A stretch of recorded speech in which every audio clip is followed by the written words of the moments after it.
Hello,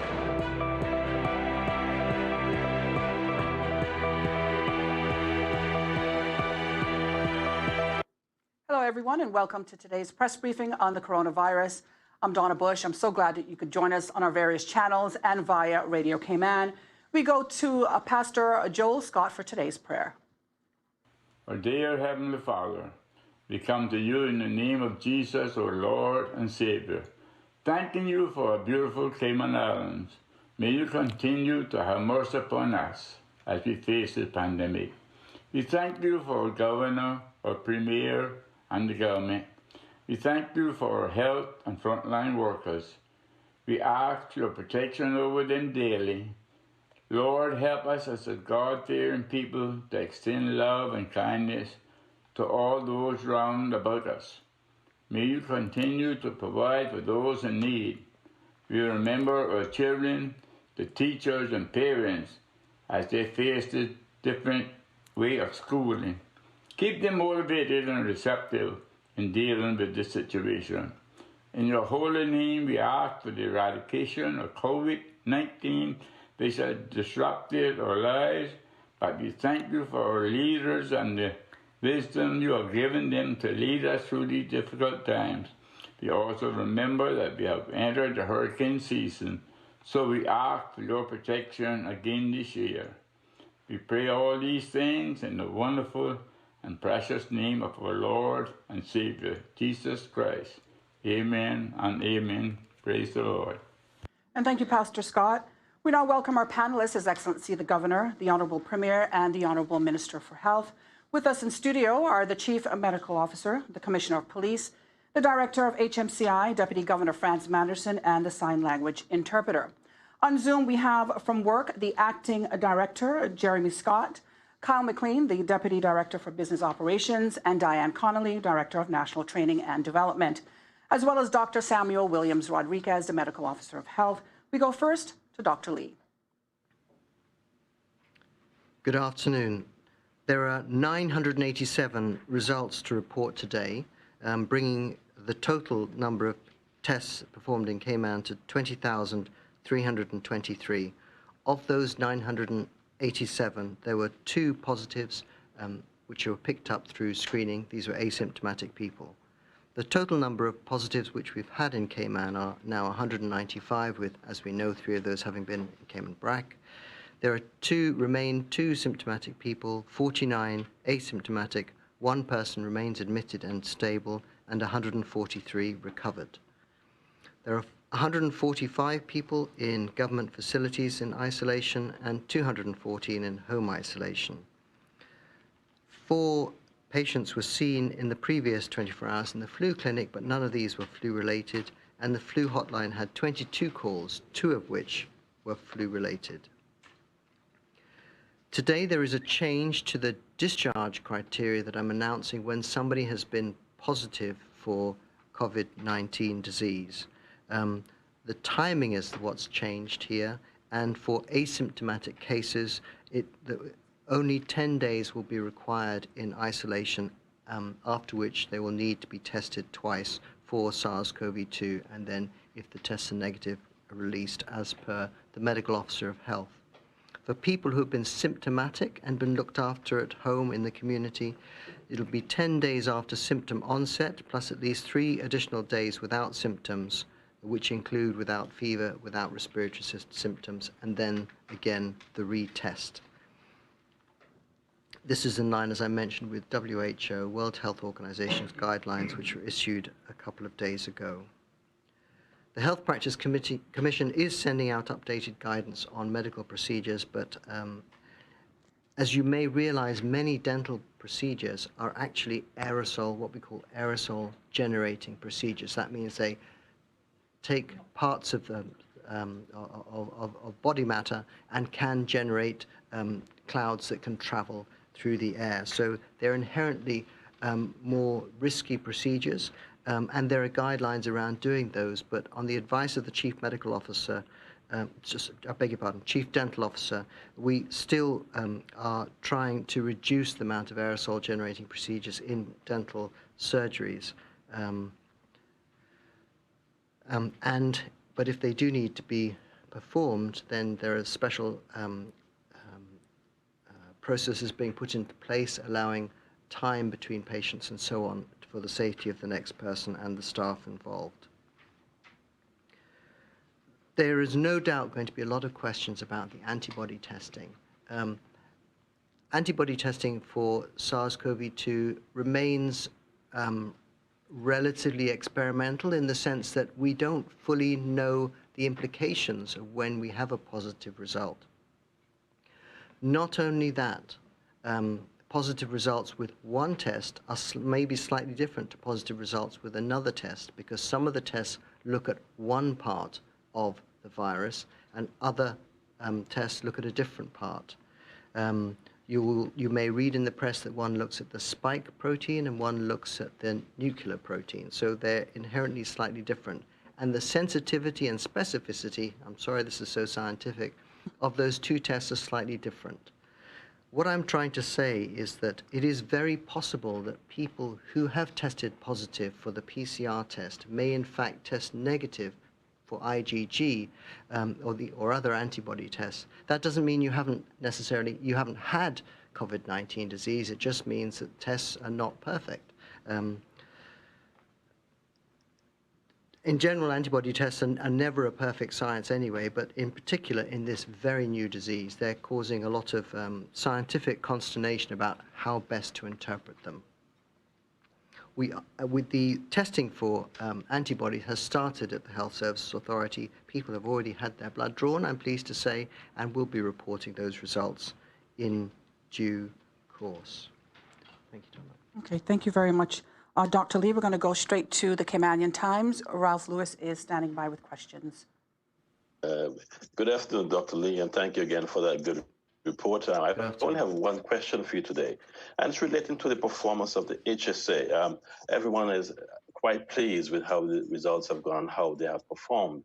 But in your words as the CMO, can you say what do you think of the performance of the staff, all the local and expert staff, during this time? How were the preparedness measures and the performance? Can you just give me an overview of what do you think?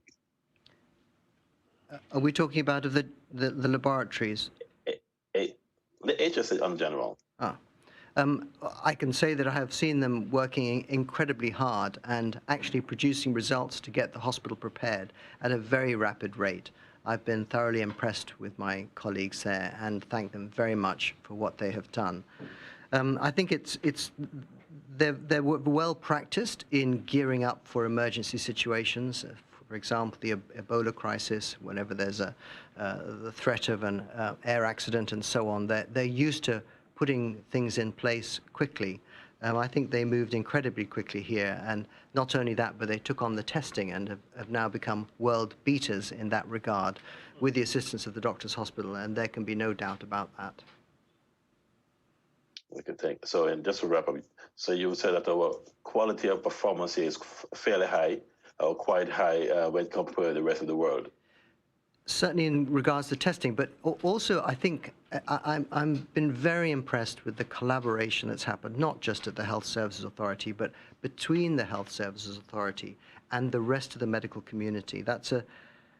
I don't know enough about the history to say that is a really positive move in the right direction.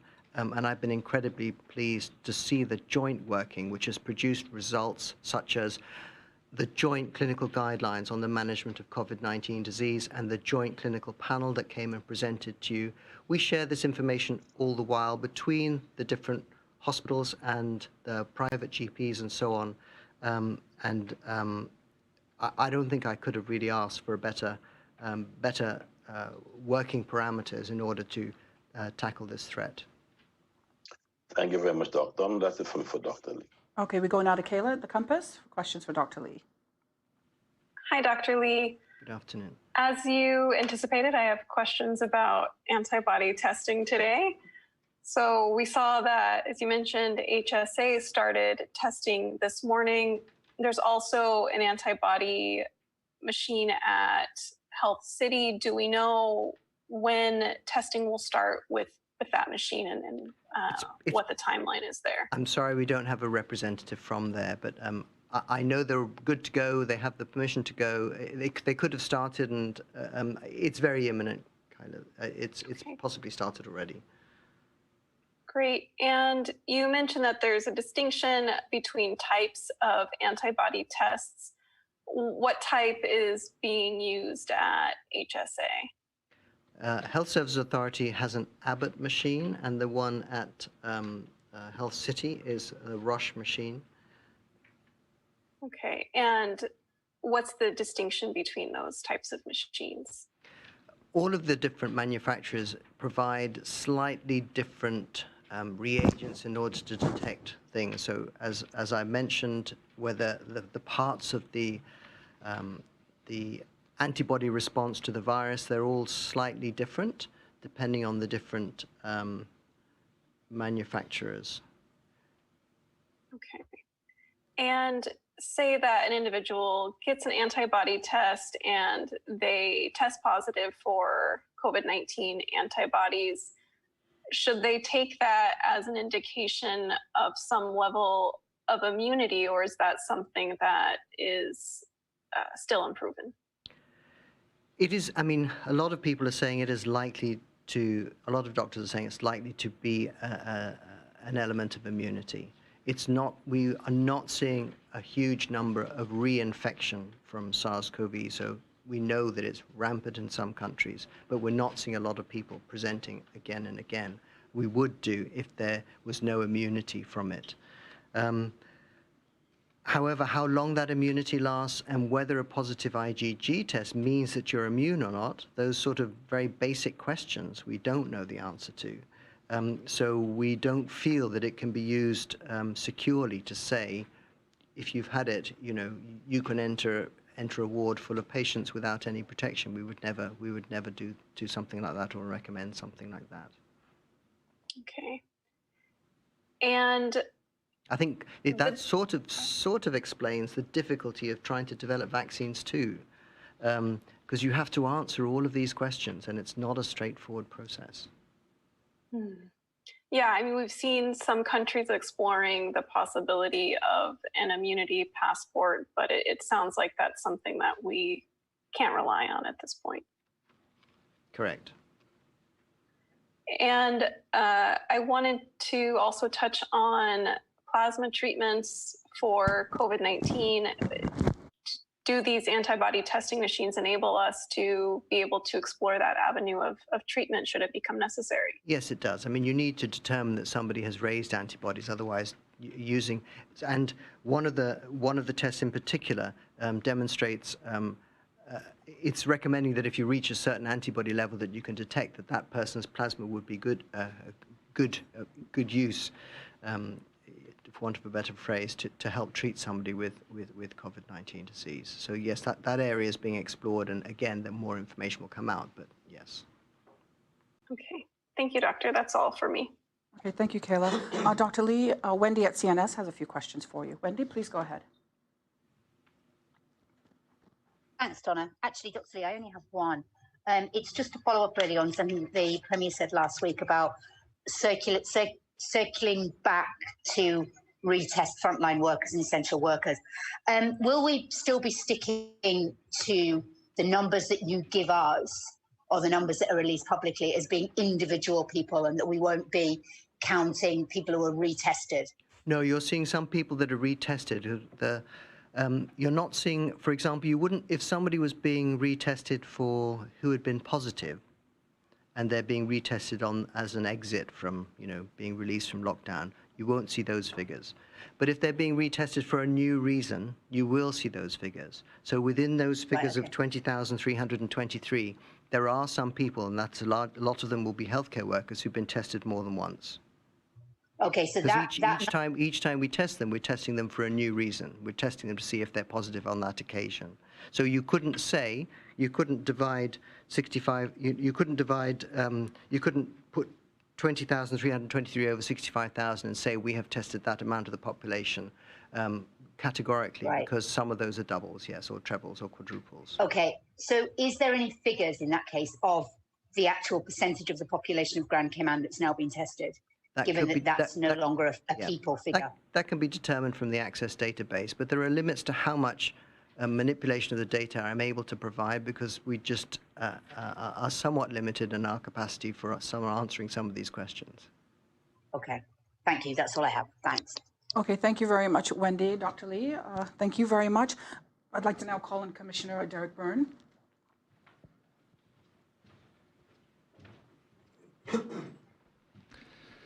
Good afternoon. I'm primarily dealing today with the removal of the hard curfew, but earlier this week the Premier announced a significant easing of shelter-in-place regulations commencing this Sunday the 21st of June, with further easing of restrictions on Sunday the 5th of July and easing again on Sunday the 19th of July. And all of these new regulations will be gazetted this evening. Following this announcement, the National Hazard Management Executive Committee and Cabinet approved the revocation of the imposition of curfew order or hard curfew which is in place, and decided that the hard curfew order will be revoked with effect from 4:30 a.m. this Sunday morning, the 21st of June. I have now received permission from His Excellency the Governor to revoke the imposition of curfew order from 4:30 a.m. this coming Sunday. This means that the imposition of curfew order in place will run tonight, Friday, tomorrow night, Saturday, between the hours of 10 p.m. and 4:30 a.m. and will end on Sunday morning at 4:30 a.m., following which there will be no imposition of curfew order or hard curfew order in place across the Cayman Islands. It will be useful to advise that the new regulations to be gazetted this evening will be accompanied by additional new regulations approved by Cabinet, introducing 23 new ticketable offences for breaches of the regulations, with fines ranging from 250 Cayman dollars to 750 Cayman dollars. And the new regulations dealing with the ticketable offences will also be gazetted later this evening. And taking from the announcement made by the Premier earlier in the week, the significant regulations that remain in place relate to social distancing, public gatherings, no inter-island travelling on boat for pleasure between the islands, and some easing of restrictions as we move forward to the 5th of July and the 19th of July. But all is contained in the new regulations. At this point, I would like to take the opportunity to say a huge thank you to all of the communities across the Cayman Islands for their tolerance, compromise, support and cooperation shown to the RCIPS and our partner law enforcement agencies over the past 3 months or so, as we went about our business dealing with shelter-in-place regulations and the enforcement of the hard curfew. My sense is that we were in this together, we held firm, and the results have been outstanding. Just a brief note on crime. The crime and security situation remains very calm and very stable. I did release 2 crime reports over the past 2 weeks, which have been uploaded to our website and are available for viewing. And over the past 3 weeks, we did have 2 drug canoes enter the islands. A significant amount of ganja was recovered, along with 2 firearms. 3 persons were arrested and charged with drug-related crimes. And to speak about traffic, as I've spoken before, speeding continues to be a major concern, and for the period of 29th of May to the 19th of June 2020, 532 speeding tickets have been issued. The frequency of excess speeding is most notable at Easterly Tibbetts Highway, Shamrock Road and along South Sound Road. We have had 2 serious accidents during this period. We have partnered with the Rotary Club to launch a road safety campaign titled Slow Down. It's a Slow Down campaign with the focus on educating drivers on the effects of speeding and the impacts on families who have to deal with the loss of loved ones and serious injuries to members of their families. We are seeing an increase in drivers driving under the influence of alcohol at this time. Okay. Commissioner Byrne, yes, we do have a question from Kayla at the Compass. Kayla, please go ahead. Hi, Commissioner. I wanted to touch on the recent reports, crime stats that were released. And we didn't see that domestic violence was listed as a category in the report. Was it categorized differently, or will we receive more information with regards to that Yes, category? we will definitely see more information. I had undertaken to release a separate report, and the complexity of it is you have domestic incidents and domestic violence incidents, and they span a range of incidents which are much wider than just domestic violence. I did lose a key member of team who went off island in the last 2 weeks or so I'm slightly delayed, and I would hope in the next week or two to have a full 5-month report uploaded to the webpage. Okay, wonderful. Thank you, Commissioner. Okay, thank you very much. My only question. Commissioner Byrne. We're going to go now to our panel, beginning with the Honorable Premier. Thank you, Donna. Hello, everyone. I'm afraid I have quite a bit to say today, but it's all good stuff. First, I want to thank the Commissioner for appearing today.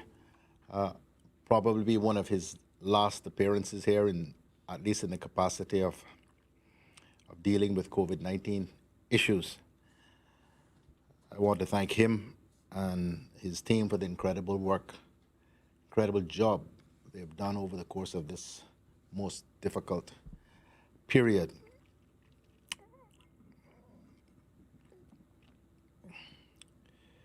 There's no guidebook for dealing with a global pandemic.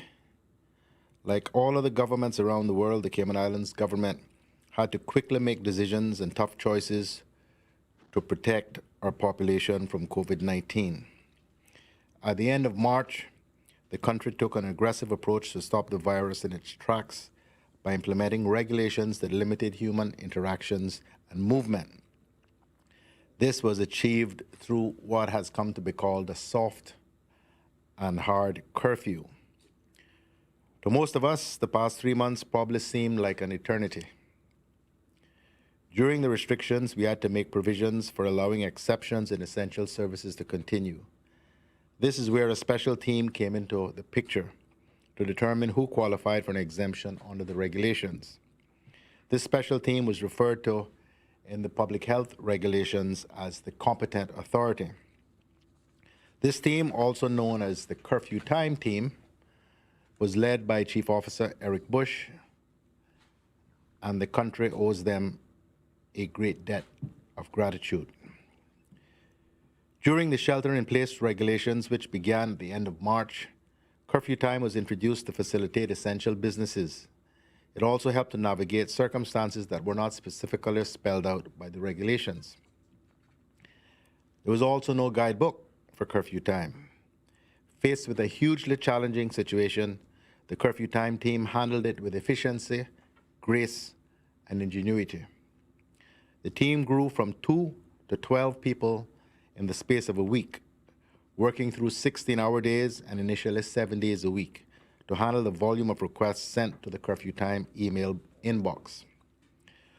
With full dedication, Curfew Time ensured that essential businesses could operate in these unusual circumstances. Every day, the team answered questions from businesses and the public about the regulations. Curfew Time also worked to ensure that various sectors, ranging from farmers to IT specialists, could continue to operate, that blood donations could continue, and that elderly and otherwise vulnerable individuals were cared for. It worked to ensure business continuity and to enable weddings and funerals to take place, albeit with significant restrictions. The success of Curfew Time, combined with our countrywide testing that revealed the extent of COVID-19 in the Cayman Islands, has meant that we could undertake a phased reopening of the Cayman Islands economy, as well as the reopening of Little Cayman and Cayman Brac ahead of Grand Cayman. Each new phase brought changes and challenges, and these challenges actually made businesses adapt and innovate in order to continue to offer their goods and services. Over the last few months, the volume of requests grew and grew from hundreds to thousands. By the end of April, after 5 weeks of operation, the Curfew Time team had received approximately 12,000 email requests. A single exemption request could involve multiple emails back and forth seeking relevant information. This volume led the team to seek technological assistance. The off-reg, ICT, and Curfew Time teams worked together and designed an online form and an automated workflow process to help streamline, simplify, and automate requests, which greatly reduced the workload on the curfew time team and increased the efficiency of the entire process. The success of the online form once again showed the agility, capability, and talent that lies within the Cayman Islands Civil Service. As of today, June 19th, 2020, over 19,000 requests were processed by the curfew time team, 4,300 of which were via the automated online form.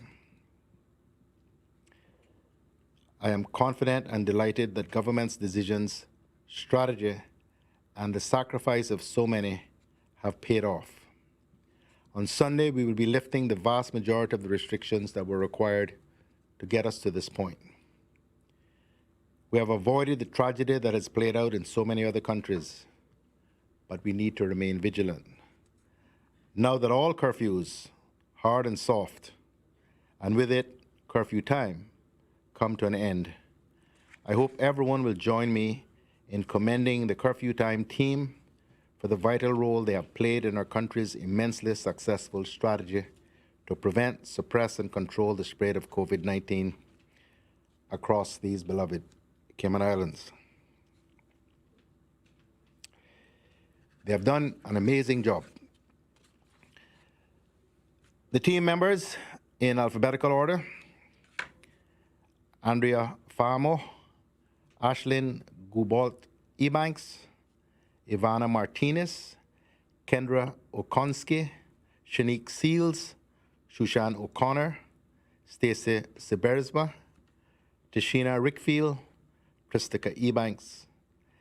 And we had 4 volunteers: Felicia Paddyfoot, Delia Hides, Althea Edwards Booth, and Joanna Bond, all led by the fearless and peerless Eric Bush.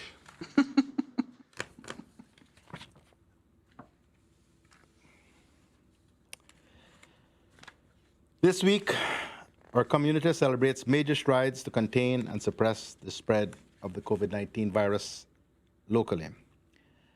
As we prepare to enter level 2, light suppression, and to regain the ability to socialize more freely, it is important to pause and recognize the tremendous efforts of those who served on the front line to make this milestone possible.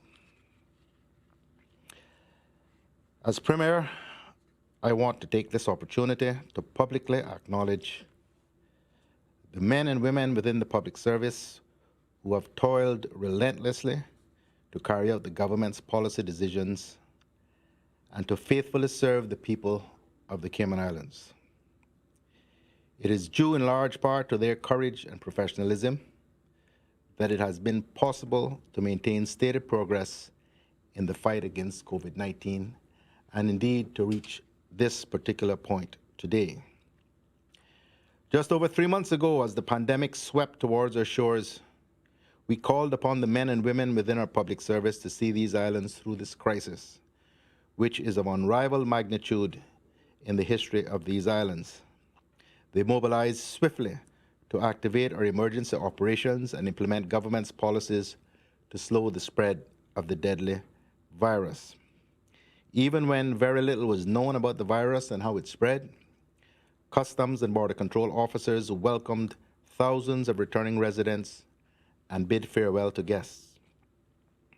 As one group stepped up and did their jobs, other teams mobilized to address the next string of challenges as large numbers of students and residents began flocking home to take refuge.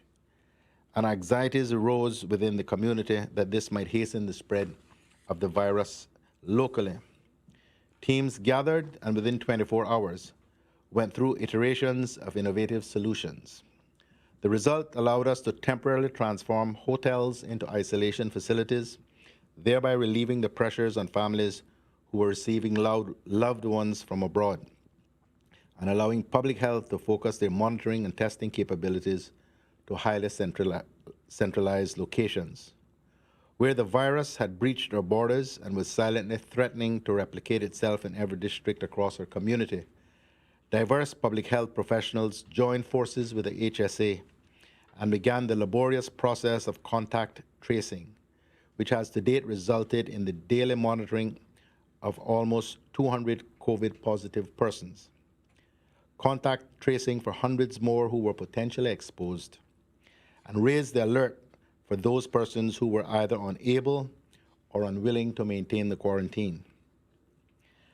Elsewhere, teams who had never previously worked together volunteered in Operation Bring 'em Home and met our citizens at the airports and cared for at least 2 weeks at a time at the isolation facilities, and cared for them for at least 2 weeks at a time at the isolation facilities. These volunteers worked in shifts, sometimes through the night, to feed, clean, and support the welfare of more than 600 residents who passed through these facilities in the first 3 months. The needs of each occupant were known and addressed, ably led by the professionals from the Department of Children and Family Services, who are well-versed in the procedures of shelter management. We give thanks to Almighty God for sparing us the full brunt of the virus, as many COVID-positive cases were asymptomatic. However, we must not forget that there were those among us whose symptoms required medical interventions, either in the form of outpatient treatment in the newly formed flu clinic or by full-blown admission to the dedicated respiratory unit. The HSA quickly transformed their normal operations to combat COVID-19, including the addition of a dedicated flu hotline to identify symptoms which warranted closer scrutiny. With the assistance of project management and supply chain experts, satellite medical facilities were established, thereby expanding our capabilities if the volume of persons becoming ill should require Cayman to increase its medical footprint. These wins were made by working closely with civil society from our church community and voluntary organizations. When images from abroad flooded our shores of medical professionals combating COVID without even the basic protective gear necessary to keep them safe, the Cabinet took comfort in the daily reports received through the crisis of how locally PPE inventories were being managed and were being regularly augmented even at the height of the crisis. When global supplies were at critically low levels and countries were confiscating medical equipment and transiting their ports, local teams worked throughout the days and nights to secure adequate supplies, not only to protect our doctors and nurses on the front line, but equally to distribute more than 50,000 disposable and reusable masks across all 3 islands, so that every resident had some basic equipment needed to protect themselves and each other as they experienced larger groups in public places. Every medical and scientific expert has said the key to combating COVID, particularly when it presents as an invisible asymptomatic intruder, is testing, testing, testing.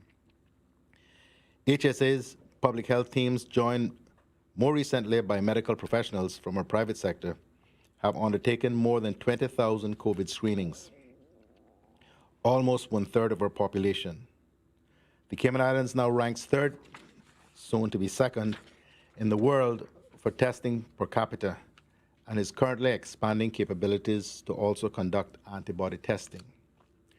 Our police officers adopted extended shifts to enforce curfews by night, maintain the peace by day, to instill confidence that essential activities like grocery shopping could be safely and pragmatically managed. Police officers joined side by side by CBC officers and volunteer special constables interacted with hundreds and sometimes thousands of persons each day. Some of these interactions came at great personal risk when, for example, they were called upon to assist public health teams with breaches in COVID quarantines. They did not have the luxury of an established schedule for responding to COVID emergencies, but rather made themselves available as required to keep the public safe.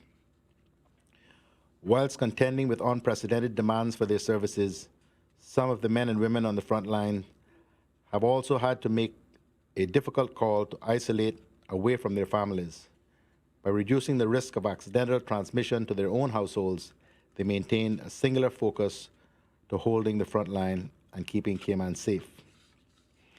I should say that a number of police officers, as well as other civil servants, have themselves been the victim of COVID-19. Thankfully, no one became really ill. Our communications teams worked tirelessly to inform the public of the latest medical and policy advice, to reach the public in their preferred communication channel, from daily press briefings to continuous social media feeds, and to speak to each segment of our population in their own voice, enlisting the cooperation of all, from young children to our elderly. They also battled and quickly addressed rumors which disseminated false and harmful news, and instead offered the public reliable sources of medical and scientific advice. The National Emergency Operations Center, which has been operational for over 100 days, will cease daily activities today and shift to monitoring and maintaining readiness for rapid response as required. Many on the front line have gone without leave during the height of this crisis, responding to calls all hours of the day and night. As I said before, the public service has itself not been immune to virus, and some of the team contracting the virus and facing the uphill process of quarantine and recovery. Yet, as soon as circumstances allowed, they resumed their posts, driven by the shared purpose to make lives better. Although COVID-19 has dominated our discussions and decisions for over 100 days, it is not the only crisis our country has faced this year. Since January of this year, the public service has responded to a major earthquake and tsunami warning and a major landfill fire as well. And on the 1st of June, we saw the start of the Atlantic hurricane season, and we know not what that will bring. While we have so far been able to navigate these calamities by instituting sound policies, making swift decisions, and enacting laws and regulations, all of those measures would have been for nothing had it not been for the consistent and unwavering service provided by our frontline workers, who implemented the government's policies, decisions, and regulations, and saved lives by doing so. These are the capable men and women that we have relied on to ensure a successful response to COVID thus far, and the people we will continue to rely on for the duration of the COVID-19 pandemic and the hurricane season. Having provided a glimpse of the heroic efforts of our COVID-19 responders, the government would like to recognize the remarkable effort by making a one-time honorarium payment for those who have borne the brunt of the COVID response. Those public servants who helped to combat COVID-19 by delivering essential services during the height of the crisis will receive a one-off payment of $1,000. An additional payment of $500 will be made to those whose work in combating the spread of the virus required them to work in the most hazardous conditions, including frequent contacts with high volumes of persons or close contact with persons known or suspected to be COVID positive. My cabinet was happy to approve the one-off payment of an honorarium for COVID responders within the public service. We only wish it could have been more. This stipend will be paid by participating agencies and within the civil service. It will be borne from pre-existing HR budgets and savings realized in personnel costs across the civil service. There will be no increase in the overall civil service budget. The Deputy Governor and Chief Officers will manage the program, and I wish to again extend my sincere appreciation and that of my government, and indeed the people of these islands, for the tireless efforts of the teams who have responded. We have seen countries much larger than ours, with far more resources than ours, far more expertise than ours, struggle to mobilize an effective response. I would remind our emergency responders, though, and everyone else for that matter, we are not yet out of the woods, and we will continue to rely upon our civil servants to continue to keep these islands safe. Again, I would like to thank those on the front line of our COVID-19 response for all of your remarkable and tireless efforts. You are indeed heroes. As we enter level 2, light suppression, we remain grateful for the contributions of so many who have made this point and this day possible. Thank you very much, Premier McLaughlin. Your Excellency. Yes, okay, thank you. Thank you very much, Donna. So a huge number of test results today, and John Lee has just asked me to add a few more. We were talking in the lift before we came in that we weren't quite at 1,000. Well, as he's performed throughout this crisis, he's managed to achieve it because he's asked me to say there are an extra 47 negative results, which takes the day's total to 1,034. So I think we can all, that is a huge number of tests, and really good news that we only have 2 positives in the last few days. Also, really pleased to see the very sort of positive reaction to the latest announcement of the relaxation of measures. I think the hairdressers and barbers announcement has probably been the most popular, judging by my inbox. I think what I want to sort of say principally today is that I think we can be really proud in our islands that we've effectively created a safe bubble, and probably one of the safest places to be in the world just now. If you look across to the US, Miami is being described as the next epicenter of COVID in the US, and they've had some large numbers of cases there, but we don't have that here. We have created a very safe bubble. And the UK military assistance team, which is here, has described to me that they believe the government and public health response has been evidence-based, credible, and exceptionally well-led. And I think we can take pride in that. And I do want to say a huge thank you again to everyone across the islands for their cooperation and helping us get to this point. And as we've sort of repeated in our sort of new normal world, we please have to keep going with social distancing, the basic hygiene, good respiratory behaviours when coughing and sneezing, and wearing masks in public places. As we seek to sort of tackle the next challenge of opening the border, we need to get into these good habits now and have discipline in those habits, because these good habits will be those that keep us individually safe from this virus, but also protect our community.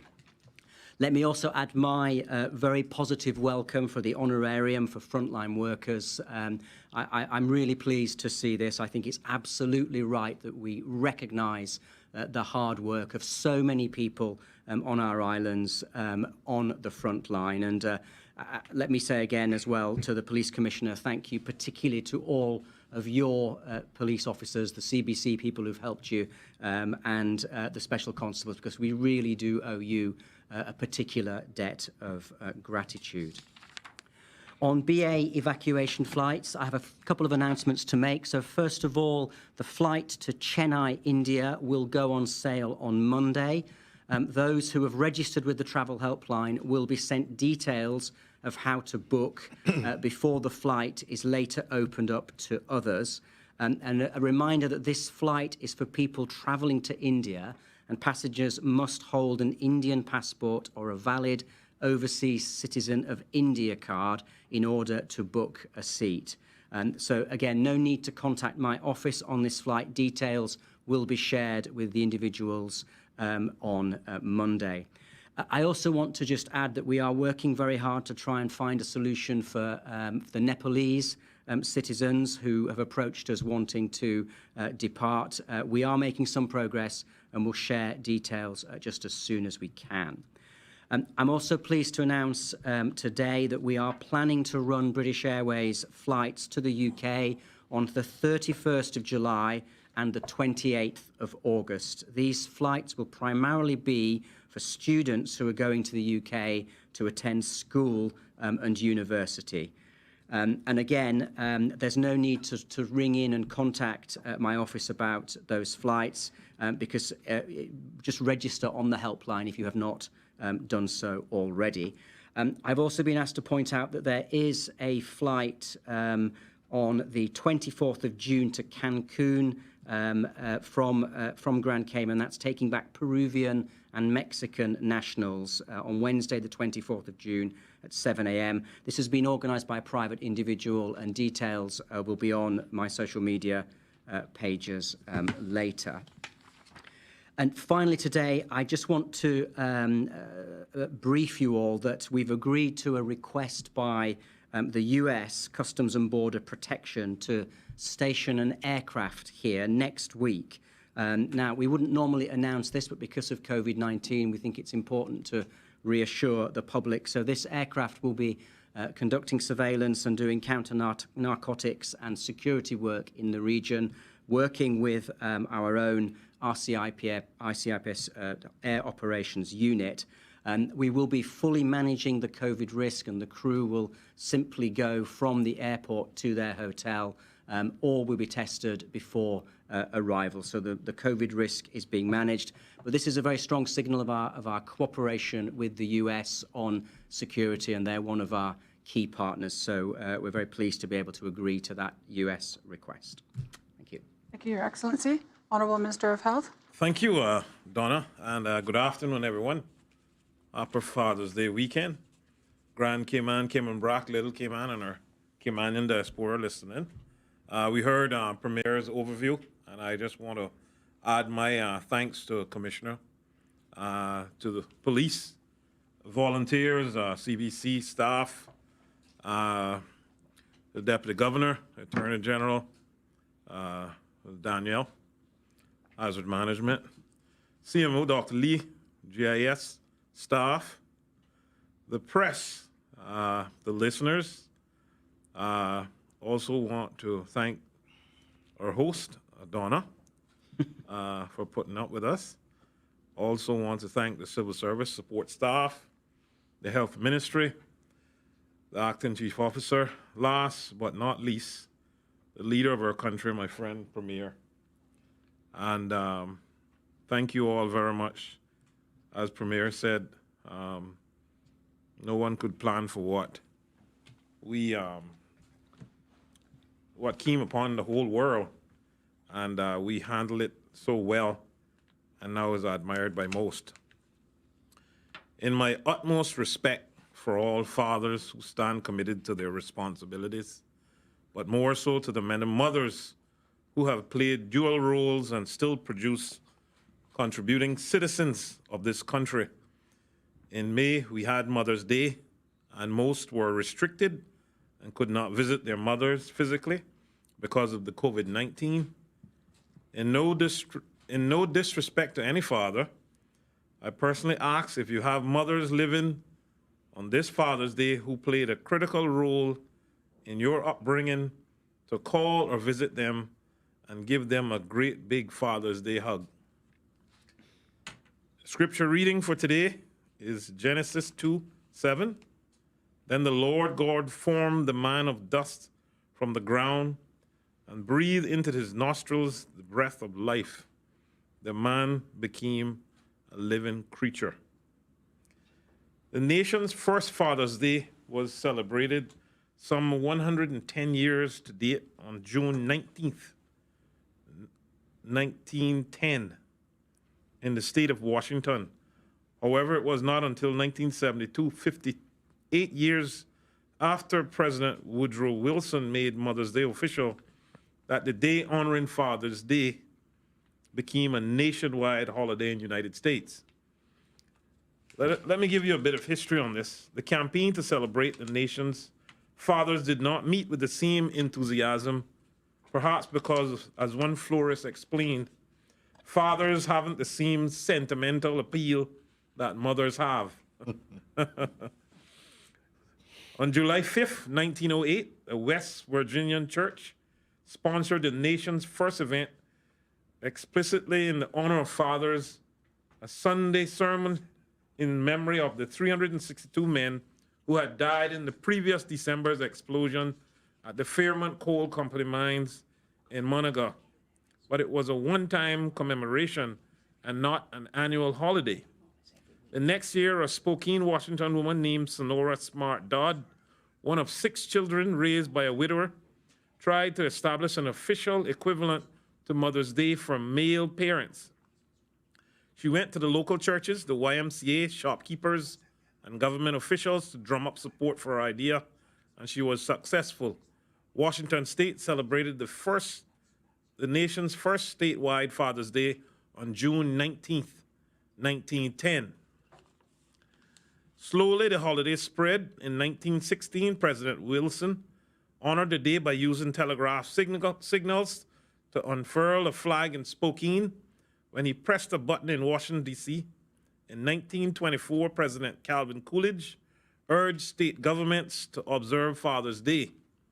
Today, the day honoring fathers is celebrated in the United States on the third Sunday of June. In other countries, especially in Europe and Latin America, fathers are honored on St. Joseph's Day, a traditional Catholic holiday that falls on March 19th. The celebration in the United Kingdom are thought to have been inspired by the American custom of Father's Day. This is in contrast to Mother's Day, which has a very different history in the United States and the United Kingdom. Many men, however, continue to disdain the day. As one historian writes, they scoffed at the holiday's sentimental attempts to domesticate manliness with flowers and gift-giving, or they derided the proliferation of such holidays as a commercial gimmick to sell more products, often paid for by the father himself.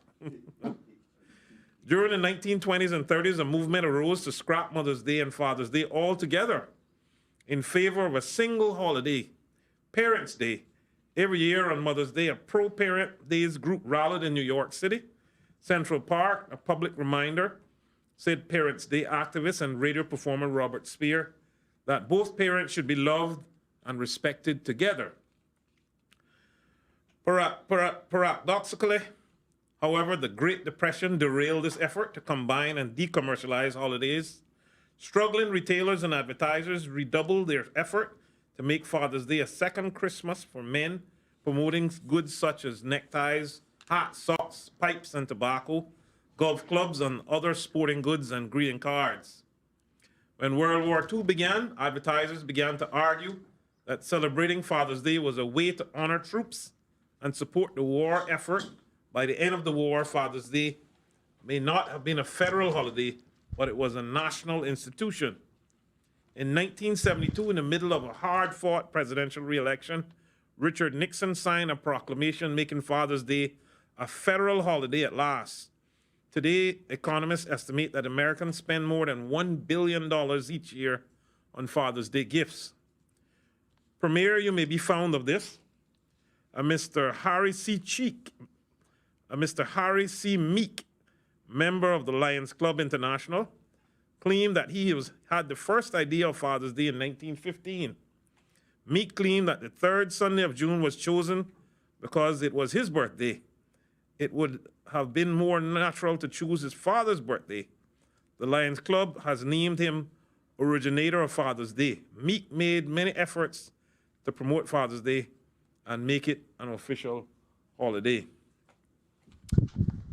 Today's shout out goes to civil servant Luciano Lazari. Happy birthday to you. Also, young Isaiah Allen, congrats on your graduation.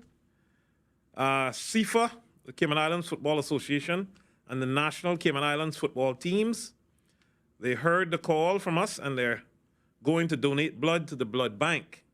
Also, all coaches and committee members and parents are being asked to join them. Thank you, President Whitaker, for that.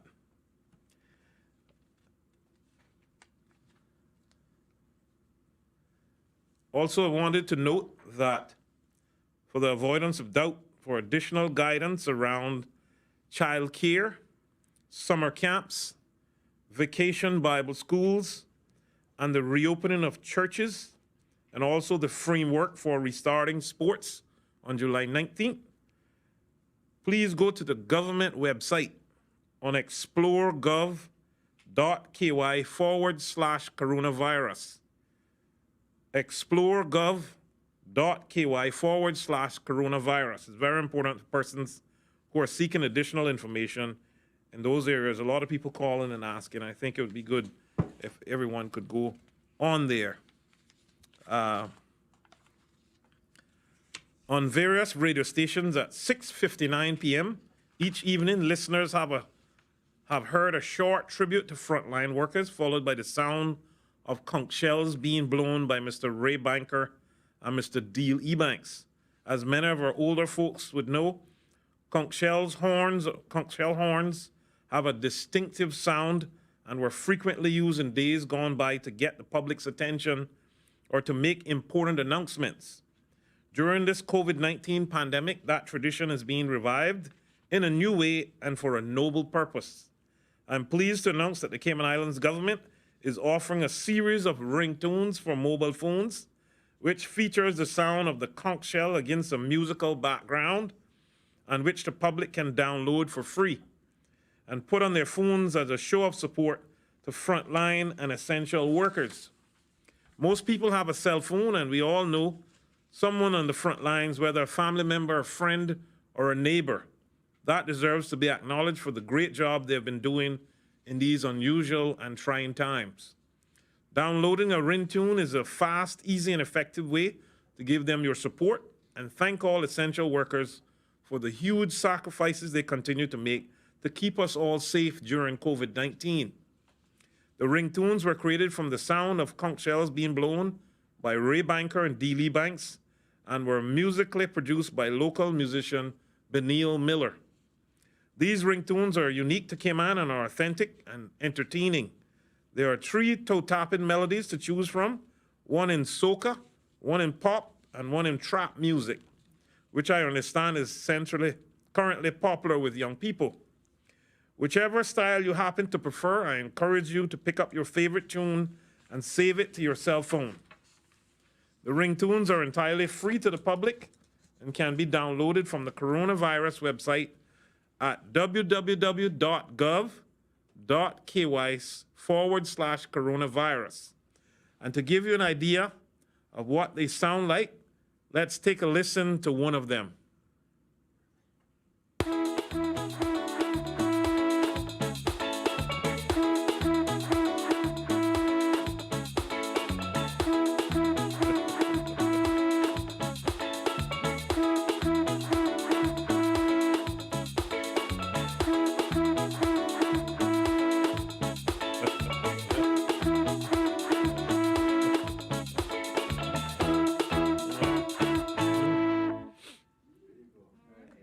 Isn't that great? With these ringtones being for such a worthy cause, I hope to see thousands of downloads, sending the strongest message of acknowledgement and support to the frontline and essential staff. Although frontline and essential workers have been at the forefront of government's containment policies, we shouldn't forget that their efforts have been supplemented by the public sheltering in place these past months. With this in mind, it is fair to say that these ringtones also signify that as a community, we are all in this together. I would like to take this opportunity to thank Radio Cayman, DMS Broadcasting, Hurley's Media, Big Fish, and Star 92.7 radio stations for their partnership in bringing conch shell calls salute to the public. I also extend my sincere thanks to Ray Banker and Dee Lee Banks and Benil Miller for their collaboration in making ringtones possible for the public to enjoy and download. While our country slowly reopens, I hope this initiative will help to lift spirits in our communities in a fun way and help us all to feel more closely connected during these challenging times. And for the younger ones among us, we will also be running a video dance contest. So I encourage our youth to start practicing your best dance moves and listen out for more details in a future press briefing. Also wanted to, I forgot to mention public health. How could I? And Dr. Rodriguez, I needed to thank them also for all the hard work they have done throughout this COVID-19 season as we reopen. I thank you all for all the work that you all done. Thank you, and God bless. Team press conference signing out. All right, thank you, Minister. Yes, Premier McLaughlin. If I might, I have one more announcement which is sent to me, which I know a lot of people will be happy to hear about. We are finalizing the details of evacuation flights to the U.S. planned for July and August. The Ministry of Employment and Border Control reminds students and parents heading to school in the U.S. this fall to register online via www.exploregov.ky/travel if they have not yet done so. Persons who have registered already will be contacted directly about flight availability and seating as soon as details are finalized. Okay, thank you very much, Premier McLaughlin. Thank you to the panel. We're going to go now to the Acting Director of Work, Mr. Jeremy Scott. Mr. Scott? Good afternoon, everyone. Today, I will be providing information on the Jobs Cayman portal and the recent changes made in law relative to work permit applications in light of the COVID-19 pandemic. Last year, Work launched the Jobs Cayman portal. Since then, a total of 1,355 job seekers have registered as of the 1st of June, with an average of 271 registering each month. Out of this total, 83% are Caymanians, with the remainder consisting of individuals who are married to Caymanians and permanent residents who have the right to work. Of these registered job seekers, 68% identified themselves as being unemployed. To date, a total of 1,097 employers have also registered on the portal and successfully advertised 1,697 jobs, or an average of 339 jobs per month. Legislation to ensure Caymanians are considered first for positions has been in place for some time, but recent changes have enhanced this further. From the 1st of May, employers are now required to advertise applications on Jobs Cayman for 14 consecutive days before they are able to apply for a work permit. This replaces the previous requirement to advertise positions in a newspaper. With this change, Jobs Cayman has been established as a primary hub where most, if not all, jobs will be available to see and be applied for online. Jobs Cayman bolsters our support for Caymanians and enables them to directly refer or have assistance from Work's employment service officers. Once they apply for or are referred, registered Caymanian job seekers are assured that their applications will be seen and reviewed by the relevant authority should the employer decide to apply for a work permit. Turning now to the additional measures we have put in place following the unprecedented closure of work offices as a result of the COVID-19 pandemic. We understand and appreciate that this has caused some challenges for our customers, but want to be clear about the support and flexibility we have put in place to ease this. Within the first month of government closures, Work rolled out our remote operations to the public. This began with facilities and services to support a group of application types and registrations to Jobs Cayman. All application types are now fully available via electronic submission and electronic funds transfer. Our website, worc.ky, provides guidance to accessing electronic services, and our customer care team are willing to answer questions via our call center number 945-9672 or via email worc@gov.ky. While boards were closed, staff from our customer care team, work administration teams, and supporting staff who were deployed from other sections assisted in ensuring that a total of 3,577 work permit applications were successfully processed remotely. As a result, very limited volume of applications remain to date. I'm also happy to announce that all of our boards have now reconvened meetings. Additionally, plans are underway to roll out services at our headquarters located at 87 Mary Street, known as Apollo West Building, in the coming weeks, details of which will be announced shortly. Finally, for those who were unable to access our services while our offices were closed, I wish to clarify the provisions that have been made which will apply to you. If someone's work permit expired on or after the 27th of March and the employer was unable to apply for a renewal, we want to be clear that the worker would not be committing an offense by continuing to work on the same terms and conditions of the expired work permit, as long as the employer makes an application for the work permit renewal by the 30th of June. This period has been extended from the original date of the 31st of May, following consultation with private sector stakeholders.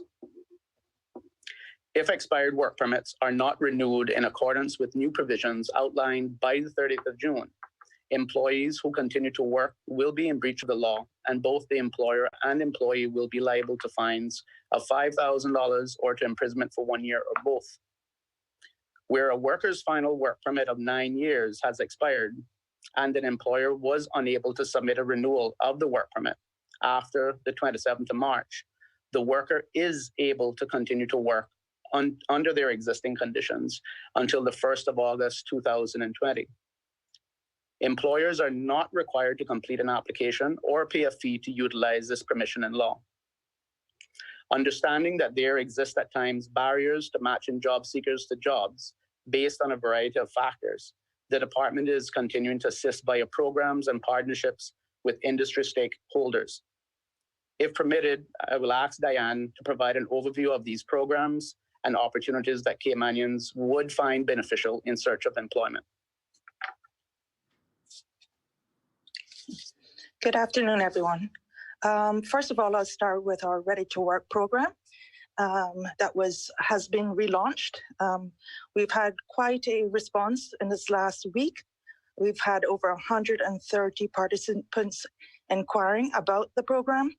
To date, we have got 20 submissions. 10 businesses have expressed their interest in participating as well.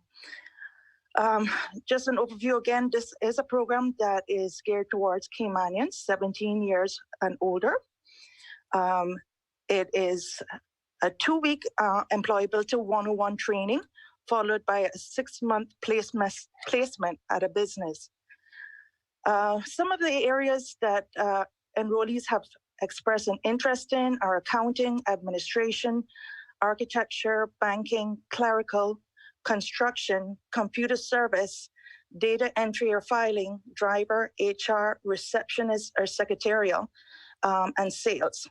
So if you have a business there and you're interested in signing up or hiring a Caymanian, do get in touch with us and we can provide you with an expression of interest form. We also invited any other job seekers who are seeking to apply for them to reach out to us and complete an expression of interest form as well. That email is readytowork@gov.ky, or they can call Diane Connolly at 925-7230. For those facilitators who have submitted or are submitting a request for supplier qualifications, that deadline has now been extended to the 26th of June. So that's any facilitators that are interested in supporting us in the training that we are providing. We welcome you to get in touch with us as well. We're looking to have the trainings calendar ready by the 13th of July. As for the Passport to Success program, which many of you should be familiar with, this is a program that we're trying to work very closely with private sector and increase opportunities for work-based training programs for those under the age of 25. So that program, we actually have one cohort starting on Monday. That's cohort 31. That will be done via Zoom. That 20 participants will be participating in that. So that was a very good number. The next cohort, number 32, we plan to start in October. That will be geared towards those who are 15 to 17 years old. Those are persons who might be recent graduates that are seeking to get into the workforce. That has a deadline for applications for the 24th of July, 2020. For those interested in signing up for that program, they can email work.training@gov.ky or call 925-5827. That's 925-5827. Lastly, I'm just going to touch base on a few upcoming training programs that we either putting on now or will in the future. Right now, we're working with Inspire Cayman for those interested in learning a little bit more about the core skills for employment in the trades. And this includes recognized industry certification. We have a partnership with Marriott that we're seeking to introduce in the near future, which will be specifically for Caymanians seeking employment in tourism and hospitality. And we'll have a focus on front office, front desk. We have partnerships coming up with Wine School 3 for those interested in doing the Shaker International Bartending Certification. So we really want to thank our partners out there. Some TVET training will also become available through UCCI, and we're also looking at the GED in partnership with ICCI. So quite a bit of training planned for the near future. Again, anyone who's interested in either offering training or attending this training, we would invite you to reach out to us at work.training@gov.ky. Okay, thank you very much, Diane, and to Mr. Jeremy Scott. We're going to go now to the media for questions for work officials as well as for the panel. We're going to begin with Wendy from CNS. Wendy, please go ahead with your questions. Thank you, Donna. Most of my questions are for the work representatives, but I just have a very quick one for the governor, actually, on the panel. I was just wondering whether he could just go over again the details of the US plane that's coming in and how exactly we are going to be protected from or how exactly the community is going to be protected when it comes to the COVID risk, given especially that they're coming from the United States. So can you just go over that and give the public some reassurance? Yeah, of course, Wendy. I think I did say it, but let me repeat it again. So we've agreed that they can only travel from the airport to their hotel, a bit like we do with the BA crew when they stay overnight. So they're here for about 5 days, and they will only go from the airport to their hotel, and it will be using one of the government facilities that is isolating people. So there is absolutely no risk, and they will all have been tested before they arrive. So we've made that a condition. And so I'm satisfied that we are fully managing the COVID risk, and this is a really important relationship, and we're a really significant security objectives that are being met through this operation. Stunned you into silence. Wendy, are you there? Wendy, are you there? Oh, I must have. Sorry about that. I must have knocked the mute button by mistake. I was talking ever such a lot, and you all missed it. Okay, please repeat your question. Yeah, I just wanted to clarify with the governor again. So the plane will land. The crews, the American the soldiers or whatever will go to the hotel. But what will they be doing for those 5 days? Will they be shuttling back and forth and then doing work here in Cayman? No, it's a surveillance aircraft, so they will be flying above the region. Right. Okay, I understand. Thank you very much. And it's happened before, Wendy. This is not the first time. But we're announcing it because obviously we're aware that people will want reassurance that the correct. They'll see the aircraft landed. Right. Okay, I get that. Now, Don, if I may, all my questions are for work people, probably Mrs. Scott or Mrs. Connolly. Yep, absolutely. Go ahead. The first question I think is going to be for Mrs. Scott. Mrs. Scott, can you say if there have been any exemptions given to bosses since we introduced the new law that requires people to go via the portal to advertise their jobs? Has anybody been given an exemption to that and allowed to just go straight to work permit? Hi, Wendy. Yes, I can actually answer that. There has been a couple cases that have come across. The background to that is that those exemptions are for specific professionals that, again, one of the key factors to consider when looking at waivers was whether or not there's any local label that would in fact be able to fill those voids. But we were speaking of persons within the financial sectors and persons who hold high professional degrees, that definitely there would not have been an undermining of local labor. Okay, so and it's roughly how many? 2, 3, 4? I don't have the exact number, but what I can say at this point in time, it's about 2 to 4. Okay, great. Thank you very much for that. Also, another question. This is one that's come up a lot amongst the public, and I kind of understand why. Is it possible for us all to access all of the jobs without actually having to register as either a job seeker or an employer? Is it possible to see all of the jobs that are now available without doing that? Is there a way in?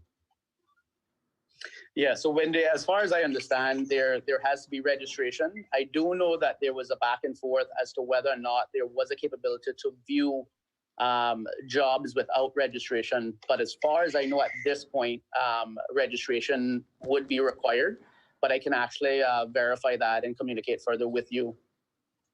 Okay, great. Because I was thinking that would be like the press, we'd kind of like to see that. Do you understand what I mean? Like it would be good for the press to have access. And I know there are people that are just simply curious, that they want to see what jobs are out, but they might not necessarily be looking at that moment. Do you understand? Yeah. So why Totally yeah, okay.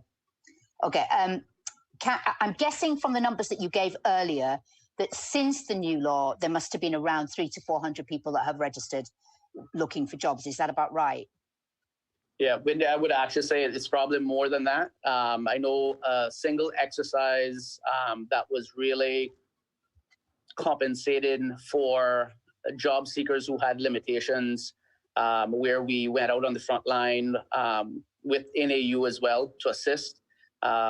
So we were targeting job seekers who had limited access to technology. Right. That exercise alone was around 300. So, wow. You know, separate and apart from that, you know, it has been more. It has definitely been more that we've registered. Okay, so I was just working it out on the basis of the averages that you'd said. So, because that's about a month's worth. In that case, you probably can answer this next question, which is, has there been any cases yet where you have had to follow up, where a Caymanian has applied for a job, but the job has still gone to a work permit holder, and there's been a query about that? Have you handled any of those types of cases yet? So it's actually a very timely question. As of today, I've had some reports of some concerns, which my compliance team has been up and running for the past month and more. They also played a role with curfew, you know, monitoring curfew with RCIPS and CBC. But as of today, we've received some pouring in. Maybe it was because of also being on the media and sharing our you know, complaints email. But we've received some concerns, which we'll definitely be looking into. But you can't give us any examples yet of situations where the agency has effectively stepped in and prevented a work permit going to someone when a Cayman had applied? I do know of applications. I'm not sure of the actual number. I don't have that with me, but I am aware of applications that have actually been denied because of the visibility of viable Caymanian candidates. Right. Okay. Great. Also, I think you gave the number, actually, to be honest. I had how many jobs on the site, which I think you gave us, didn't you? I did. You gave us a little earlier. That was 1,000 or something, I think. 1697, I think you said. Correct. Yeah, that's right. Okay, so that's that one. So the final question is, I just wanted to clarify, you talked about 3,700 and odd work permit applications, and you say that they have all been processed since lockdown. So that's between lockdown and... Yes, correct. There is, I think it's important to identify in that, though, that we were processing as well applications that were in flight. So it's not an accurate reflection of all that would have been purely submitted post-lockdown. Okay.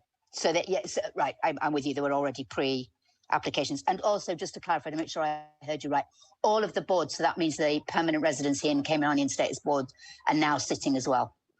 That's correct, yeah. Okay, great. That's, Donna, that is all my questions for work at the minute. Okay, thank you very much. I may have some more in a second, but I think that's it. Okay, we're going to go to Kayla now from the Compass. Kayla, please go ahead. Hi, I will start off with my questions for work, and then I have some for the panel. The numbers that were given earlier for registrations with the jobs portal and Ready to Work don't seem that high in comparison to the unemployment situation. Is there a sense as to why numbers of registrants wouldn't be higher at this point? Hi, Kayla. Yeah, so I think it's fair to say that there has been a increase as of May 1st.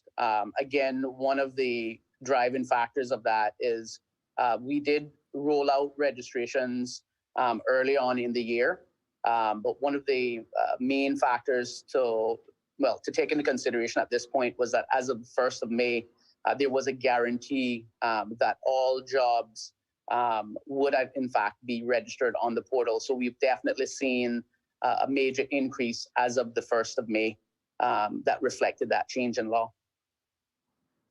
Okay, and we've heard some feedback that the portal is a bit difficult to navigate.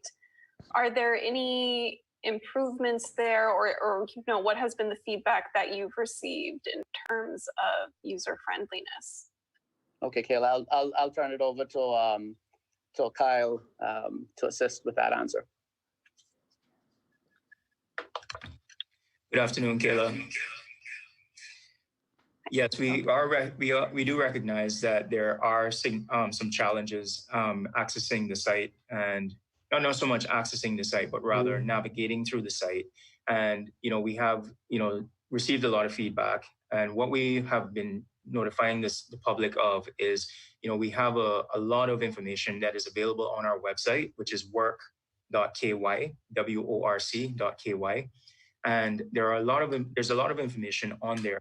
However, in addition to that, we also have our customer care team that is standing by, and they will assist persons who are unable to navigate the site or unable to access the site, due to restrictions, if they're not able to have internet access, or there's some restriction with their phones or something like that. So what I would say is that we do recognize that there are challenges from that standpoint. So what we're doing currently, and what we've always been doing, is servicing our clients via email, via WhatsApp, via telephone, and also prior to the shelter in place, we were definitely dealing with people face to face. Since the shelter in place, we've had a tremendous amount of calls and a tremendous amount of inquiries as to how to get on and everything like that. And basically, what I will do is go ahead and continue to provide you with the numbers and the phone numbers that people can call if they need assistance. I know sometimes there are challenges with people not having credit and various things like that. So we do have a 1-800 number that is toll free. And I'll go ahead and give that number. It's 1-800-534-9672. The other numbers that we can provide you with is our number for WhatsApp if a person needs assistance, or we can point them in the right direction. That number is 925-7199. And then additionally, if you need assistance with other things, we can also facilitate that through our email, which is work@gov.ky. Now, I know that's quite a bit of information, but what I wanted to just illustrate there is that we do have a number of different ways that you can interact with us, because we do recognize that the public have, their various challenges during this time. Now, in addition to that, what we are doing in terms of looking just shortly into the future, is that we're also looking into a new user interface. This user interface, what we're planning is, or what we're hoping for, is that this will change the way in which the customer interacts with the system and will allow the customer to navigate things much easier. So we are actively going through that process right now, and we are hoping that that will be launched in the very near future. And so that'll be another way that we will be addressing this issue. But as I said before, the first instance for our clients, for the listening public, is to visit our website. We do have a wealth of resources on there where we have how-to guides. We have frequently asked questions. We have a number of different tools that are on there. And then second to that, if you are having any issues navigating it, then please feel free to contact us. We will try our best to walk you through those steps. And then from there, what we can do then is to ensure that you, whether it's an employer getting registered and putting an ad on the portal, or if it's a job seeker, registering for a job, then we can definitely try to get that person through that process. Okay. Do the registrations to date match the expectations given the unemployment situation that we know is affecting the country? And if not, how do we get those job applicants to registered and better connected with the system? My apologies. Could you repeat that for us, please? Yeah, no problem. Do the registration numbers with work and ready to work to date match the expectations given the employment situation that we know is affecting Cayman? Or is there a sense that there are job seekers out there who haven't been able to get connected with the system? What I would say is that we do expect that, the Cayman, the listening public, we want to encourage everyone to try to get on. We know that there's a dire need out there. We know that there's a significant amount of unemployment due to the current conditions. And we know that the downturn in the economy and everything like that has affected people in so many different ways. We have a significant amount of inquiries, and we have a lot of people who have come through and said that they want to be registered, and we are there actively waiting, wanting to work with them and everything like that. But what we want to ensure is that the public knows that, the portal is available and that they can get on there to register. So the numbers may seem a little bit lower than what you might expect. However, there is a significant amount of people who have joined and who have come on to the portal in the last few months. So we have seen a significant uptick in the numbers that we originally had. Okay. And for those who have expired work permits at this time, what provisions have been made for them? And do we have a sense of if there is a significant number of outstanding or expired work permits at this time?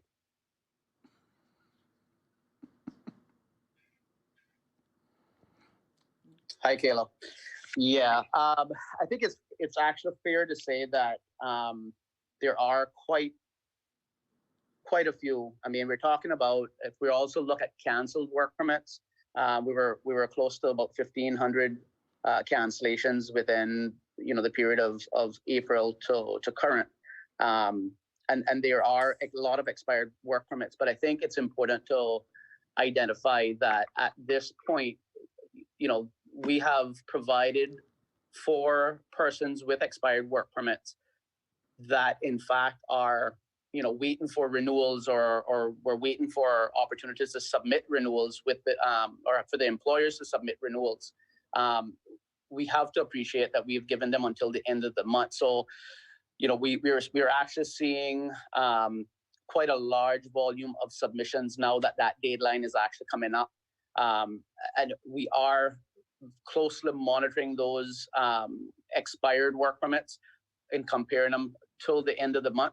So hence the reason why we're trying to get out there in the media, get the information out there, that if in fact the workers or the employer in fact has the workers still employed under the transition amendments that allow them to continue, that will not really change until we are able to kind of look at that as of the ending of this month. But we are definitely with our compliance team as well, paying very close attention to that.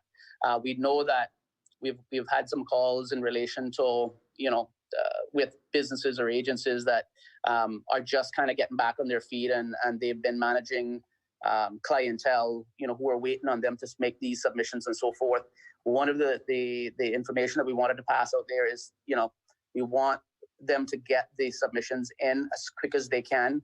If they fall outside of the criteria, for that communication to be had with us to enable us to try to assist businesses to get themselves back on their feet, get workers back on their feet as well. But again, under the premise that it's still being conducted in alignment with the new provisions, which is advertising on the portal. Okay.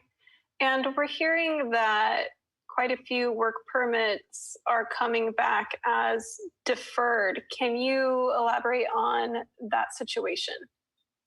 I can. So early on, with the shelter in place and government closures, there was a lot of uncertainty around what the future really held for the people of these islands and I think the world around. So there were policy steers to mitigate exactly what we were talking about previously, the concern that there may have been workers here unemployed, they couldn't leave, what to really do with that. The jobs, the businesses were closing down. So there was a safety measure that was taken from a policy steer that guided administrators to make decisions to defer.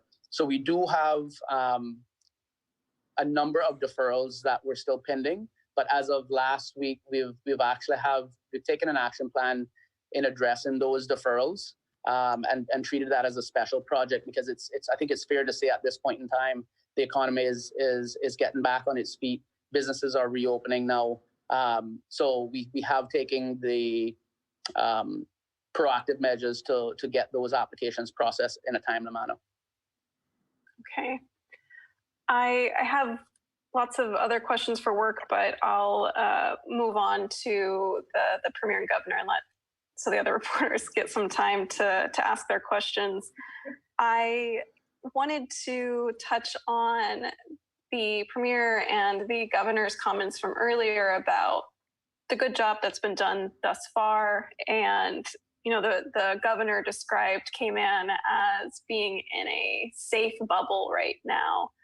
But we know that many countries that have relaxed measures and opened up have faced an uptick of COVID-19 cases. Are we anticipating a second wave here? And are we prepared for a situation in which Cayman might face mass infections of COVID-19?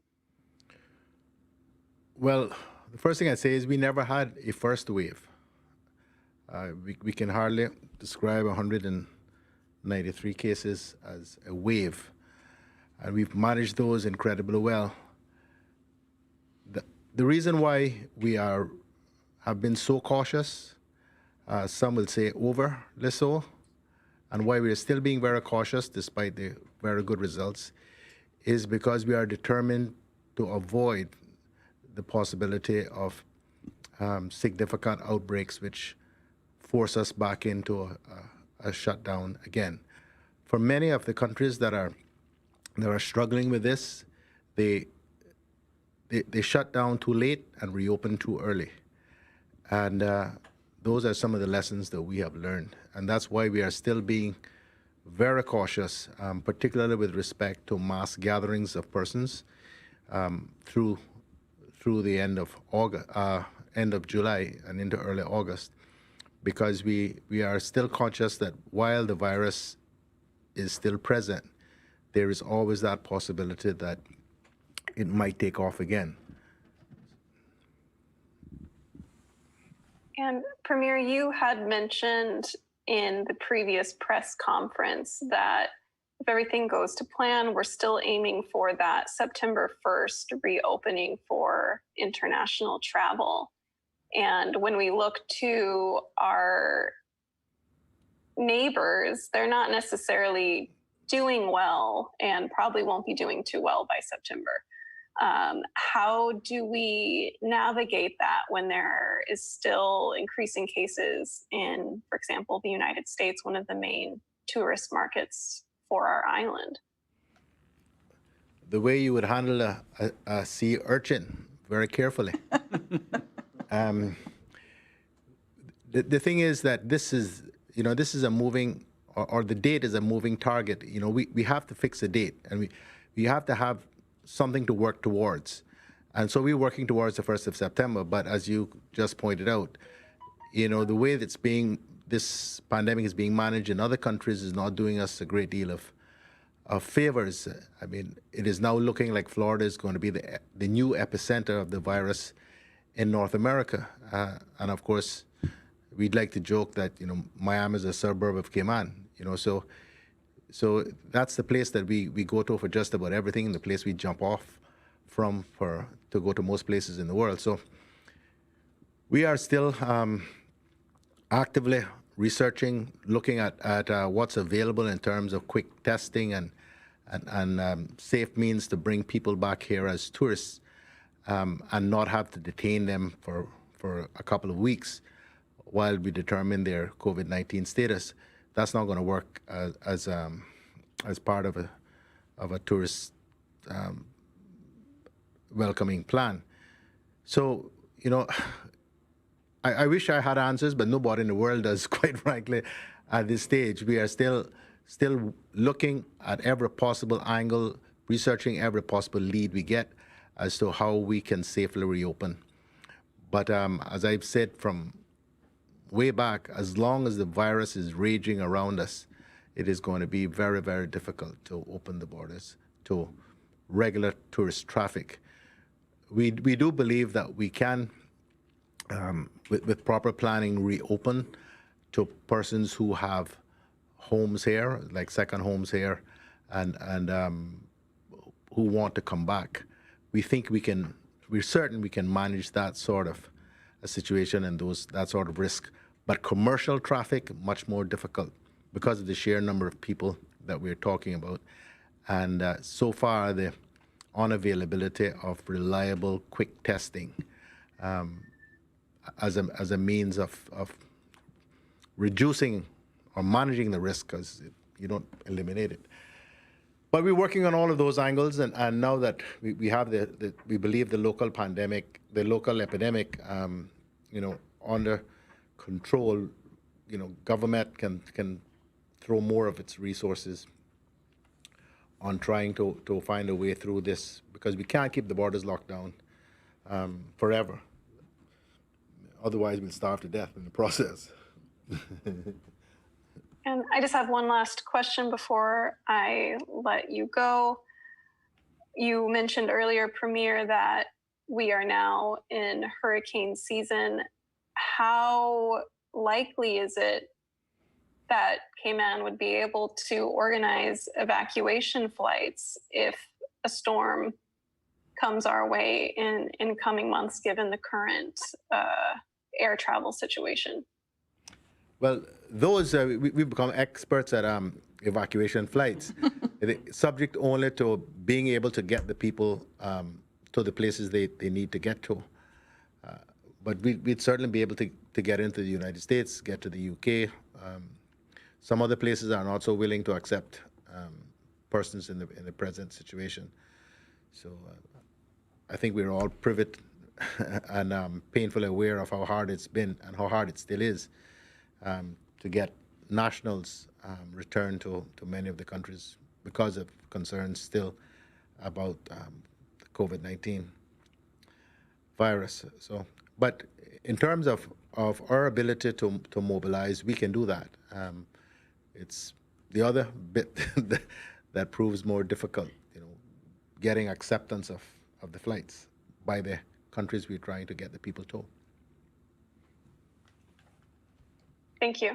That's all for me. Okay, thank you, Kayla. We're going to go now to Radio Cayman's April Cummings. April? Thank you very much, Donna. This first question sort of follows up on what the Premier was just speaking about. We seem to be relying quite heavily, for example, on the construction industry to help us get through this period of time. But as you've mentioned, if the borders are closed and we rely heavily on external traffic for purchasing those properties, and those transactions fund not just the people of the industry, but also government as well, we could run out of people to sell things to if we don't find a solution to this pretty soon. Am I seeing that correctly? Well, I don't know. I mean, people can still send money here to buy the places. I think the key thing is that all indications are there's still tremendous interest in owning a little piece of this rock, a place here. And that, I think, is what has given developers and contractors the confidence that you're seeing demonstrated by them having so anxiously gone back to work on these projects. I think the bigger issue for us is how we fill the hotels and condominiums which are empty and which would normally be filled by tourists. That, I think, is really the bigger issue.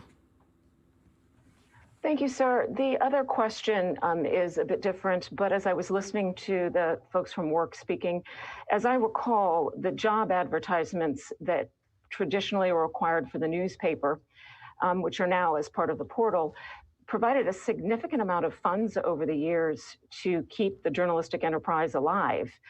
With those funds gone, in your view, is there a risk that we won't have an external independent media entity able to self-fund itself?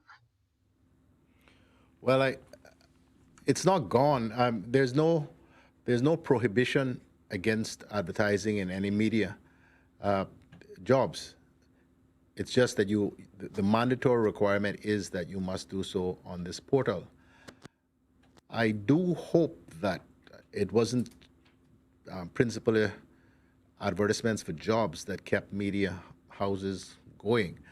I mean, the great deal of challenges to the printed media. I think we're all aware of that, and there are many who don't believe it'll be around in a few more years. I'm not that I'm an expert at that at all, but perhaps because I love print, I tend to have a more optimistic view that it will survive. Albeit with significant changes. We see what's happened at the campus, but that's the same, right across the developed world. But I really do hope that it wasn't sheer reliance on job advertisements that have kept media houses operating all these years.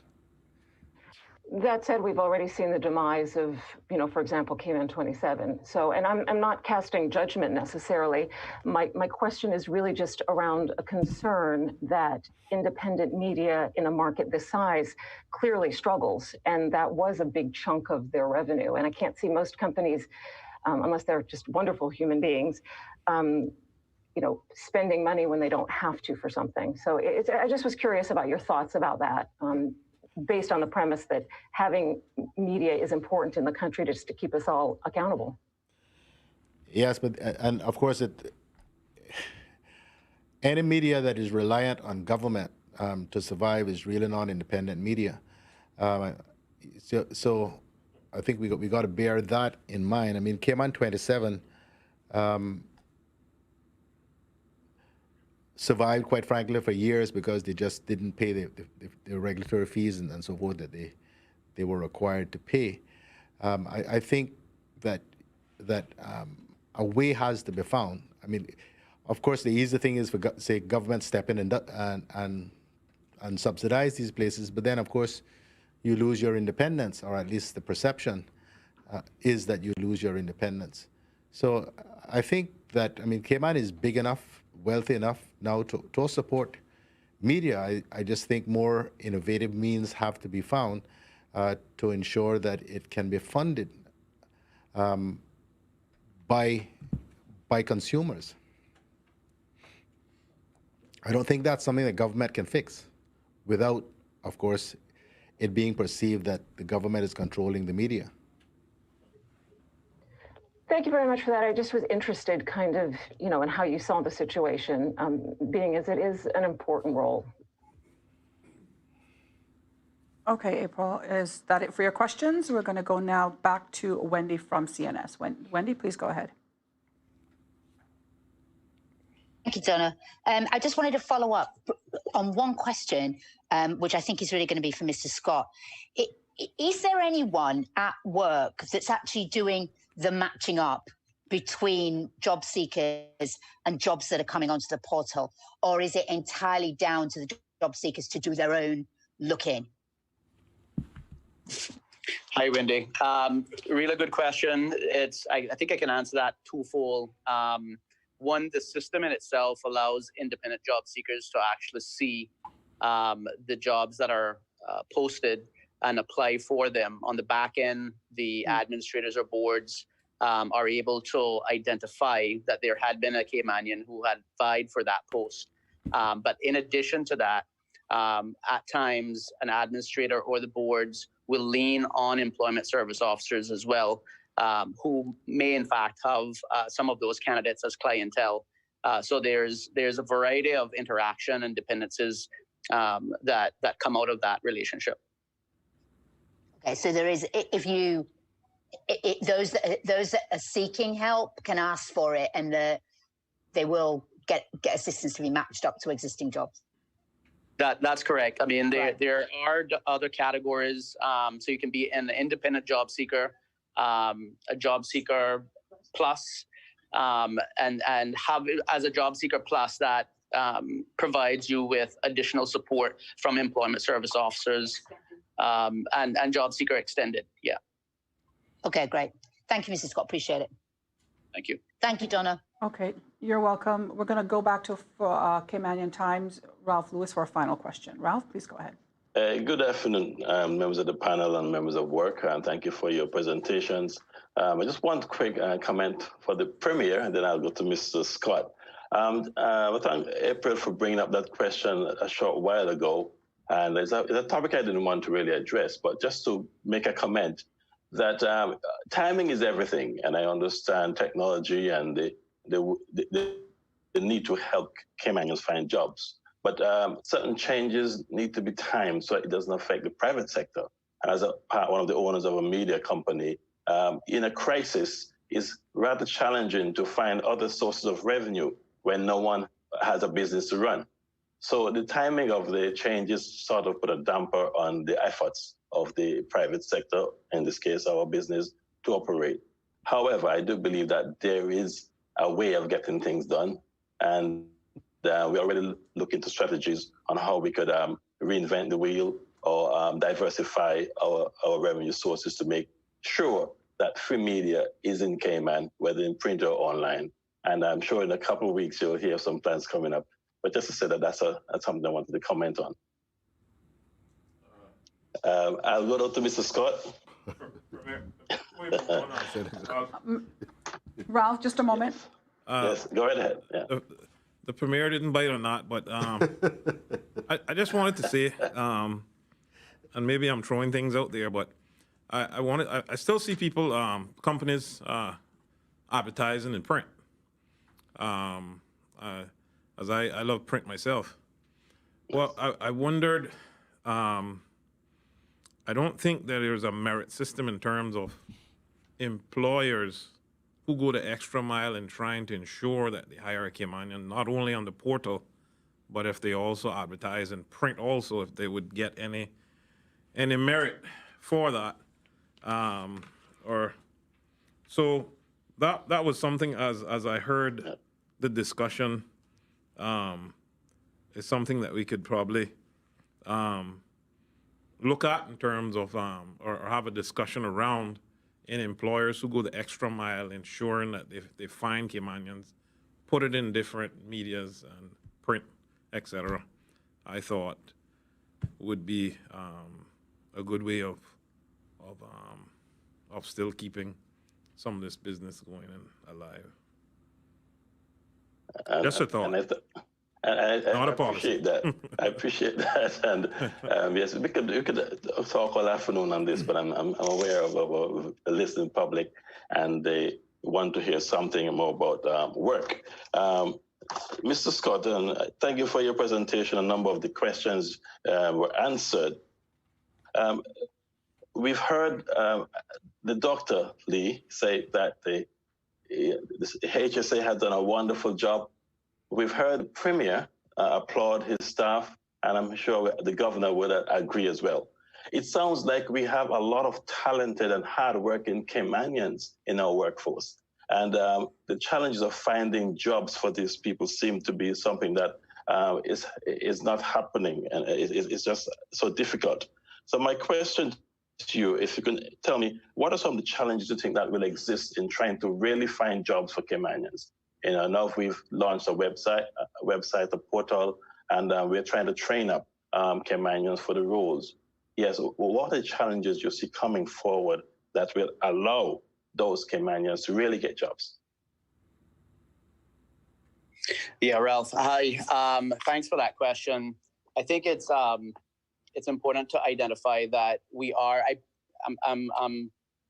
I would definitely say we're on the right track with not only looking at, okay, well, we give them a job seeker an ability to identify a potential job that they're suited for automatically. So that's one pathway. But what we are doing, and I think Diane touched on that, is that we're actually looking at other pathways that may, in fact, have to be explored and utilized, such as TVET programs, training, partnerships with private sectors. Also looking at the demographics and cross sections of labor demands generally. I know one of the areas that myself and Diane was speaking on earlier was preparing job seekers for the reopening of the tourism sector and service industries, restaurants, etc. But having those programs in place that would in fact provide them with the immediate certification and capabilities that they would not find as a rejection or a reason for rejection, in that they have the basic criteria and basic training to enable them to enter those pathways of employment. A very good point too. I do believe that the opportunity exists for people to find jobs. I arrived here 20 odd years ago, and there was no unemployment. And I believe that what made it work was that everyone was working together, not just the government was doing it, but we had the whole community and all the businesses coming together to ensure that Caymanians had jobs. Now, we have to ensure that those players in the private sector are still around to make it happen. And the point I'm making is that media is so key in this whole country and when things are done, that we have to ensure that we're all connected to make this thing work out. So I think the solution to ensure that all Caymanians have jobs includes not only private sector companies and the government, but also the media. And that's one of the reasons why I believe that the media needs to stay around and will stay around. And Donna, that's it for me for this afternoon. Thank you very much. All right, thank you very much, Ralph. Thank you, of course, to the public for joining us for today's press briefing, to our esteemed panel. A reminder to go online to gov.ky/coronavirus for the latest information. We hope, of course, that you'll join us again next Tuesday. Until then, we wish you a great weekend. Happy Father's Day to all of the fathers out there and to those in the room. For those of you watching, we leave you now with an update on regional and world statistics on the coronavirus.